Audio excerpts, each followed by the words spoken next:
ফিলিস্তিনিদের সমর্থন জানাতে বুধবার ওয়াশিংটনের সিয়াটলের রাস্তায় জড়ো হন ইউনিভার্সিটি অফ ওয়াশিংটনের কয়েকশো শিক্ষার্থী। গাজা থেকে স্থায়ীভাবে ফিলিস্তিনিদের উচ্ছেদ এবং গাজা দখলে মার্কিন প্রেসিডেন্টের পরিকল্পনার প্রতিবাদে এ সমাবেশের আয়োজন করা হয়। এ সময় ট্রাম্পের গাজা উচ্ছেদ পরিকল্পনাকে পাগলামি হিসেবে আখ্যা দেন বিক্ষোভকারীরা।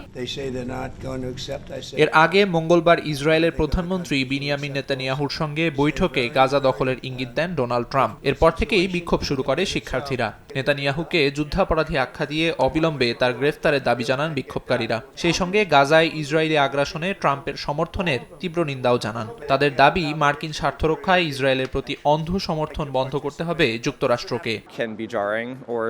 এটি আসলে নতুন কিছু নয়। ট্রাম্প দমনপীড়ন আরও তীব্র করছে এবং ফিলিস্তিনি উপনিবেশিক দখলদারিত্ব বাড়ানোর চেষ্টা করছে। রাজনীতিবিদ এবং যুদ্ধাপরাধীরা যখন এগুলো খোলাখুলিভাবে বলে, তখন তা কিছুটা হতবাক বা বিস্মিত হতে হয়।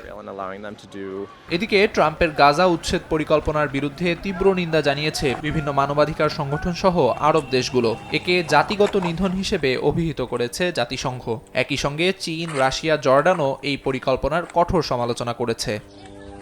আমিরুল ইসলাম আলিফ, সময় সংবাদ।